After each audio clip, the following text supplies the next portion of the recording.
আমার সাংবাদিক বিন্দু ভাইরা সবাইকে আসসালামু আলাইকুম। সবাই জানেন এলাকায় গত 24 তারিখ 2024 সালে আমার ভাইকে নির্মমভাবে মাঠে নিয়ে গিয়ে পিটিয়ে হত্যা করেছে। আপনারা এলাকার সবাই জানেন। আমি বাদী হইয়া থানায় গিয়ে কোনো এই পর্যন্ত থাকবার বসাবার সুযোগ পাইনি। সামান্য এই হাইকোর্ট থেকে জামিন হয়ে আইসে আমাকে হুমকি দেয়, দাদিকে মেরে ফেল, উম্মুককে মেরে ফেল। থানায় গিয়ে 10 দিন ঘুরে আমি কিন্তু একটা জিডি পর্যন্ত করতে পারিনি। জুবাই রশি আমাকে পেপার পড়া বাদে আমার দিকে তাকিয়েও দেখেনি। আলিম আমাকে থানায় বসিয়ে ইজ্জত বেজ্জত করেছে, অথচ আমার দারোগা উনি এখন পর্যন্ত একটাও সুষ্ঠু বিচার পাইনি।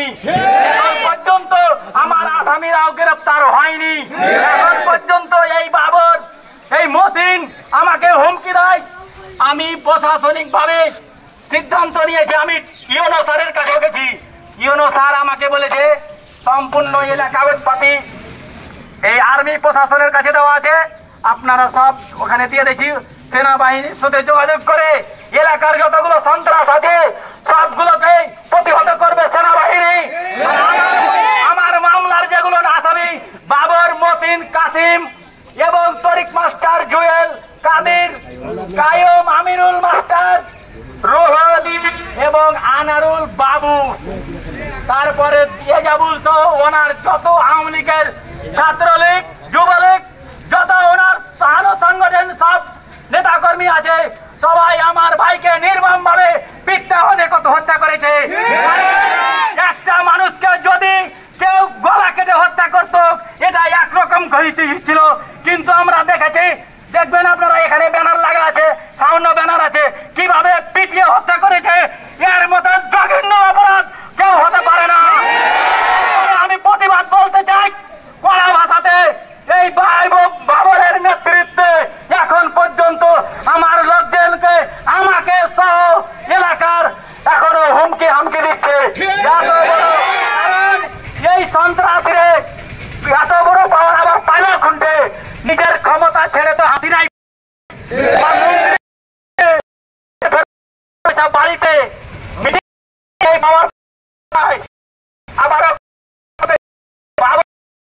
খুব আবার ফের এখন বলছে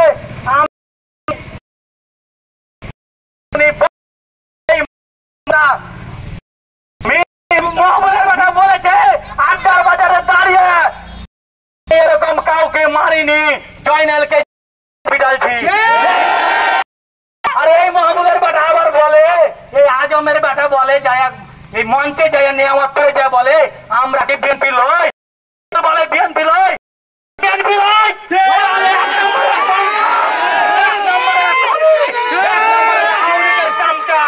এই তরিক মাস্টার এই বাজারের লুটপাট করে খায়, এমনকি উনি সুইপারে পর্যন্ত টাকা খায়।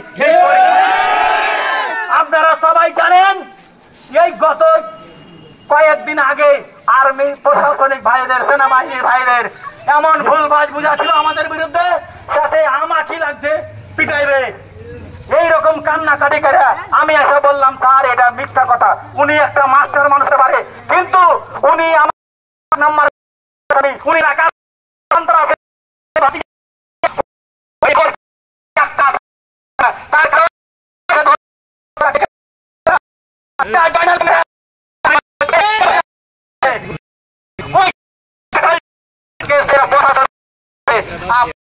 এখন একবারে চলবে সেই রকম গতিতে। আপনি আইনের আশ্রয় নেন, আইনের আশ্রয় নিব স্যার, ঠিক আছে। আমার আসামি সেই ইন্দুরের গর্তে যদি ঢেকে থাকে ওই গর্তে ঢুকে তখন যদি দিয়ে থাকেন 5 টাকা, এখন আপনার 4 আনাও পয়সা লাগবে না, আপনার মামলা একবারে জোর গতিতে চলবে। আমি আশ্বাস করলাম ইনশাল্লাহ, এটাই আমার আশা, এটাই কামনা। আর এলাকার সব ছেলেপিলাকে বলেছি, আমাকে বহুত লোক এদিক থেকে ওদিক থেকে ফোন দেয়, তোমার ভাইকে মার্ডার করলে, তোমার দোকান লুটপাট করলে, তারপরেও একটা আসামি ধরে না কেন? আমি বললাম এলাকার দাপটে, এলাকার ক্ষমতায় সব সন্ত্রাসীরা এখন কি বলবো সব চালাচ্ছে। আমি একটাই বলেছিলাম, আল্লাহ যদি কোনো দিক দায়, আল্লাহ যদি দিবে। তো ইনশাআল্লাহ সবারই এবং ছাত্রদের রক্ত সব কাজে লাগিয়ে দিয়ে আমাদেরকে কথা বলার এবং বিচারের সব সহযোগিতা করার সুযোগ দিয়ে দিয়েছে। এতে সবাই বলি আলহামদুলিল্লাহ। এই বলে আমার বক্তব্য শেষ করছি। আসসালামু আলাইকুম সাংবাদিক ভাইরা, আসসালামু আলাইকুম সব ছাত্র ভাইরা, আসসালামু আলাইকুম।